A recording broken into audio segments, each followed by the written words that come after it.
Why do you tend to blow your deals right after lunch? Or what is the real reason you can't decide things when it gets later in the day after 4 or 5 p.m.? It's called decision fatigue. It's part of your brain you don't think about that could be hurting you and your ability to persuade and influence, but also your prospect. That decision fatigue. It's also called self-control resource depletion, if you need to know, executive function fatigue, or cognitive resource depletion, depending on how you want to call it. I'm going to call it decision fatigue. It affects the way you persuade, but it also affects your prospect, the person you're trying to negotiate with, because our brains aren't always the same. It changes depending on the time of day. Let's take a deeper dive, find the solutions, and get ready to persuade with power. Maximize your influence. Kurt Mortensen is the author of Persuasion IQ, Laws of Charisma, and the best-selling book, Maximum Influence. Welcome back to Maximize Your Influence. Kurt Mortensen here, podcast 584 on that decision fatigue. It's basically a mental exhaustion that sets in after making too many decisions, causing the quality of your choices to drop sharply as time goes on. Just like a muscle that gets tired, the more decisions you make, and this can be big or small, the weaker your focus, the weaker your self-control. And it can be simple things like choosing what to eat, what to wear. So again, big or small. And what that leads your brain to do is avoidance or being too impulsive or defaulting to the easiest option. This term came from psychologist Roy Baumeister. He backed it up with decades of research showing that glucose levels in the brain literally dipped after prolonged decision-making, impairing judgment. Again, this could be for you as a persuader, negotiator, influencer, but also the people you're talking to. There are different times of the day that maybe you should switch up, especially for that person that needs to make a decision that day. So let's talk about that as we talk about the persuasion blunder of the week. Don't! Basically, we've talked about it quite a bit on the podcast, is your tendency to vomit, to say too much, not listen to your prospect, or overloading your prospect with too many choices, too many questions. And every time you do this, it's going to make it harder and harder for them to make a decision. So let's take one piece of that. Bombarding prospects with endless options, features, questions, decisions. We call it vomiting. It's also called piling on, show up and throw up, however you want to do it. But the big one there is too many options. Remember, a confused mind says no, an overwhelmed mind says no, and too many options, ding, ding, you are going to get, I need to think about it. So when you do this, it triggers decision fatigue, drains their mental energy, and you either won't get a decision or they'll default to the easiest choice. Most consumers pick the one in the middle. That's the easiest choice. Again, a lot of times they're delaying, or maybe they'll back up and say, well, wait, we don't need to fix it right now. So you think you're being thorough, but you're actually mentally exhausting them into a no. Now, why do we do it?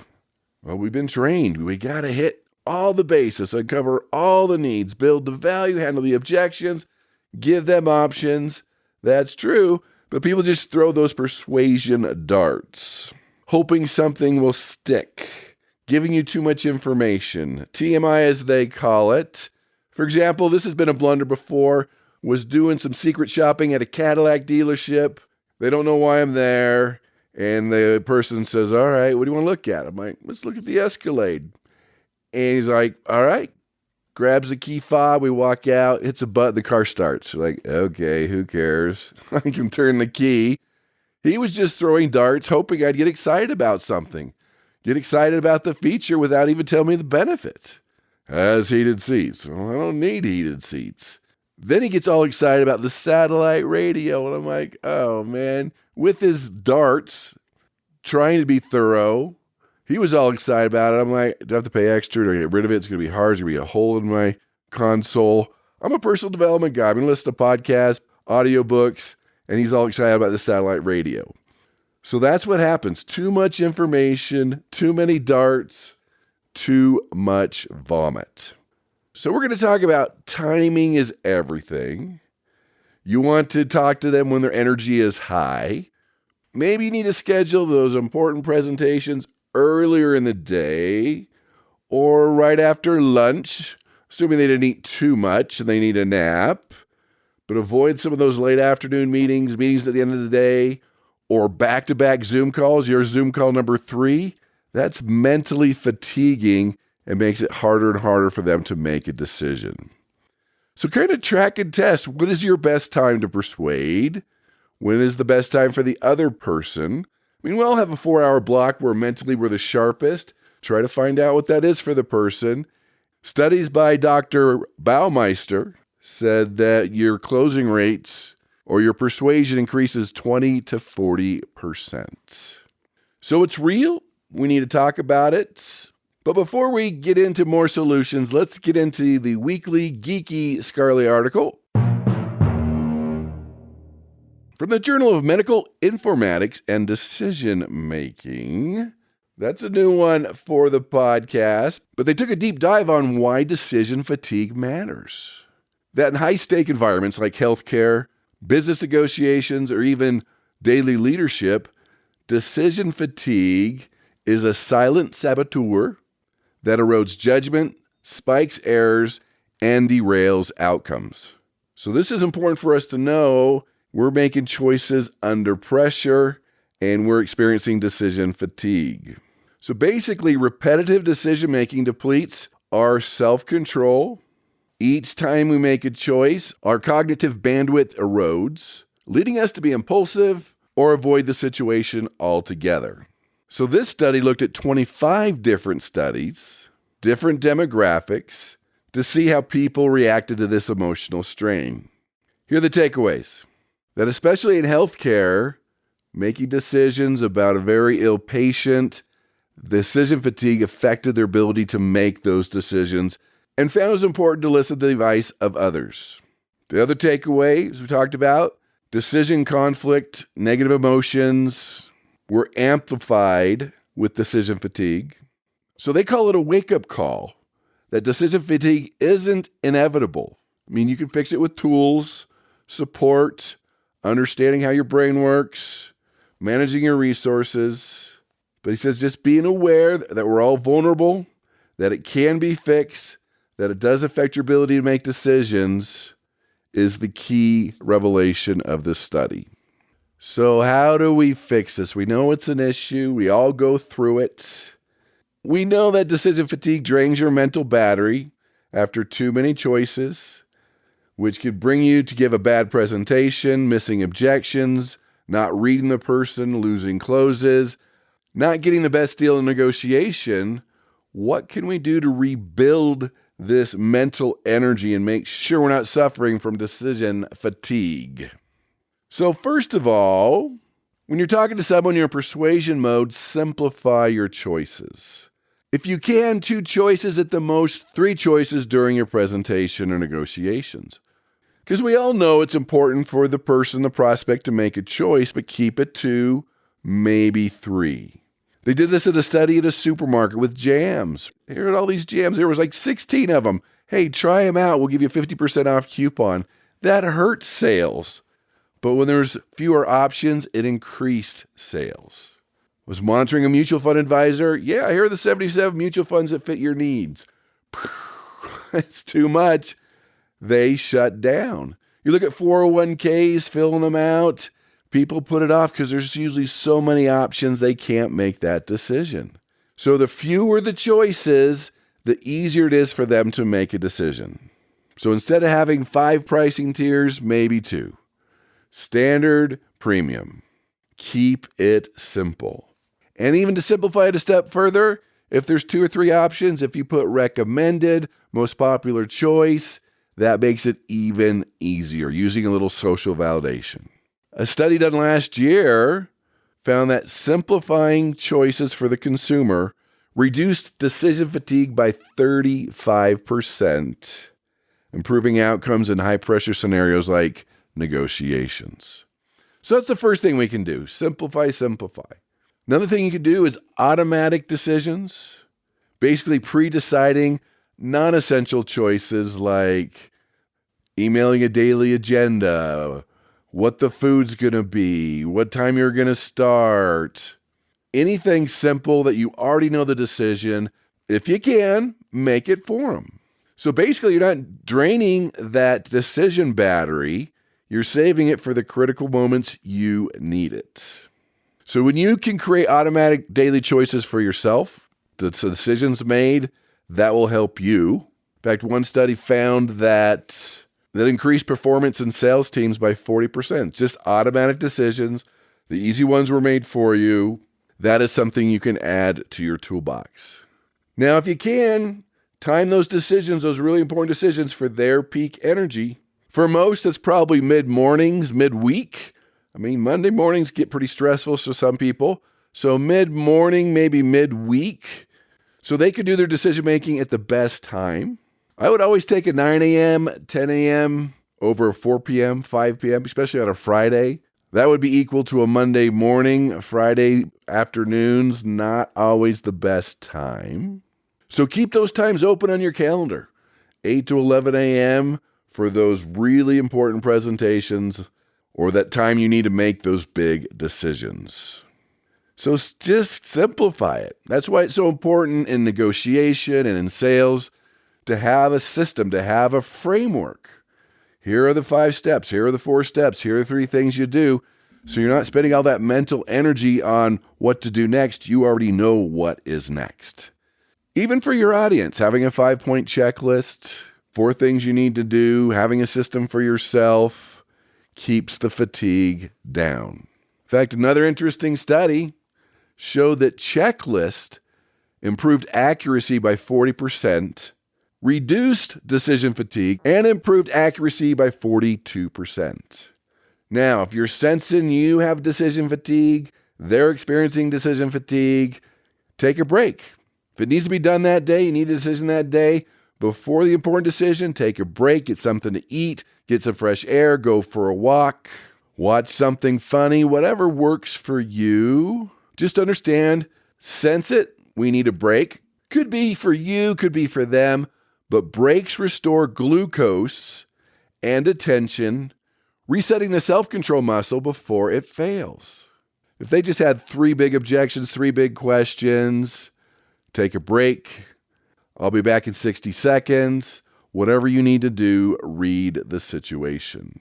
So back to Dr. Baumeister, when he did this research, he found that short breaks with a follow-up showed 25% better judgment than not taking a break. So every one of these you add, there's a reduction in the fatigue, and it improves in your decision-making, and I'll say it improves your mental agility. Now, one of my early mentors, Brian Tracy, one of the OGs in the personal development space, one of the smartest guys I'd ever met. He was reading 6-10 books a month. He knew about everything. Anyway, he wrote a book called Eat That Frog. So basically what this means is tackling the biggest decision thing first. If there's a big decision to be made that day, do it first. Because when it's a really important decision, we put it off, we think about it, we put it off, we think about it, we put it off, we think about it. When you do that, that can cause decision fatigue, but it's also a complete waste of time. Do the hardest things first. And that's time management 101. We tend to do the fun, simple things. Well, you check your investments, where we're going to eat, you look at the sports page, you do this. If that's the time to be doing the hard stuff, making those big decisions, put that stuff later in the day when you do have decision fatigue or you are mentally weak at the time, put those off. Do the hardest things first. That's eat the frog rule. So when you're feeling good in the morning, assuming you had a good night's sleep, do those high cognitive tasks, those big decisions, first thing in the morning. Now, if you're not a morning person, maybe it's right after lunch, after a good healthy lunch. That could be you, but know when your time is, that you're going to focus on the most important things of your day. So if there's that one tough phone call you need to make or that one tough deal you need to close, do that first thing in the morning and not just look at your emails, sift through social media, whatever your thing is, do that later in the day. Or Not at all. So what works well for most people is at the end of each day, write down your frog for the next day. First thing you're going to do, most important thing you're going to do. For entrepreneurs, it's the biggest income producing activity of the day. What does it need to be? Where's that yes need to come from?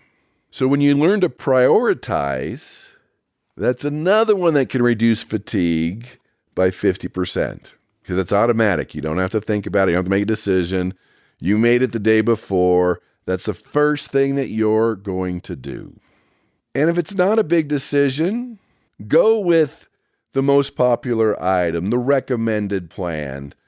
And if you trust the person that's asking you to make a decision, hey, what would you do in my situation? What is the best thing? Is there somebody you can consult, somebody you can talk to help you make that decision? Or have a default setting. There are certain items you buy the most expensive. Maybe there's certain things you buy the least expensive. Maybe you buy the most popular choice. That usually, not 100%, but that usually gives you a great outcome. When you go to Amazon and it has 5,000 five-star reviews, that pretty much tells you that's made the decision for you. So let other people help you make the decisions, have a default, use social validation. That can ease up on your decision fatigue. And so when you're talking to your audience, your prospect, and you're designing a proposal or doing a presentation, again, use recommended, most popular choice. Put it in bold, underline it, make it simple, make it easy. Again, most people will choose the one in the middle. That's something that can make the decision much easier for them to make. So work on yourself. There are things here that you can do that you can change. As with all these tools, being more mindful when you're getting fatigued, when is the bad time to make a decision, eating that frog first thing in the morning, but be aware so you can make sure those 2, 3, 4 hours of the day where you are mentally focused, you're the sharpest, cognitively you're on track. That's the time to keep those times free for yourself so you're on your persuasion game and you're persuading and influencing at the top of your game. Now that's for you, but be aware of other people. Kind of get a figure where most people in your industry and who you're talking to are on it. They're sharper. Again, for most people, it's probably Tuesday, Wednesday, Thursday between 8 and 11 a.m. Some people, it's after lunch. Some people do like to burn the midnight oil, but kind of keep track of that. And it could change a little bit by industry and with their personality, but be more aware of yourself and with them. Another thing that can help, good nutrition, exercise. That's another time management principle. I don't have time to exercise. Well, exercise gives you more time. Not only do you live longer, you sleep less, you make quicker, better decisions, you get more done throughout the day, you have more energy. So do you need to schedule times to get a strategic glucose boost? Because that's what's draining in your brain is your glucose. Nuts and fruits are awesome in that situation. So replenishing brain fuel counters the depletion, while exercise increases your self-control and your mental capacity. So keep some nuts handy, a protein bar. Maybe you write down every third decision you make. You take a 10-minute walk, a 10-minute break, keeping track of your energy levels. And the reason I bring that up, a recent study showed that exercise and nutrition reduce fatigue by 40%.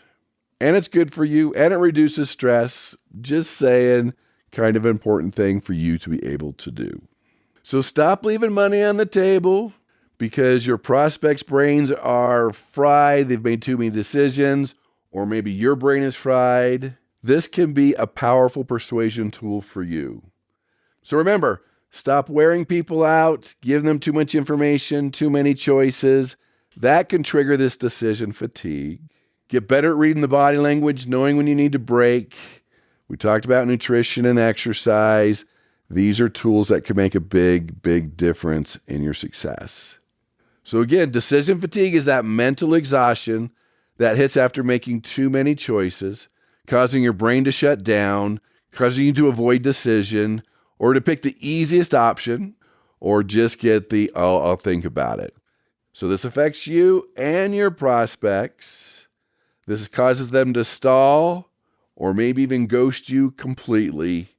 This is one of those skills that's crucial for your success. So that's podcast 584. Pick something that you learned today, apply it, use it, adjust it, be more aware of it. Appreciate you listening to Maximize Your Influence. Tell your family, friends, and enemies about the podcast. We can be found on iTunes, Spotify, Audible, and YouTube. Special of the week, we're going to continue with millionaire psychology, that mindset. Remember the secret. You want to become a millionaire? Just start thinking, acting, and doing what millionaires do. That's what it's all about. The mindset, the software of your mind, reprogramming your mind. It's on special. It's discounted. Use the link in your email or go to maximizeyourinfluence.com. Master these tools. Become a better influencer, a better negotiator.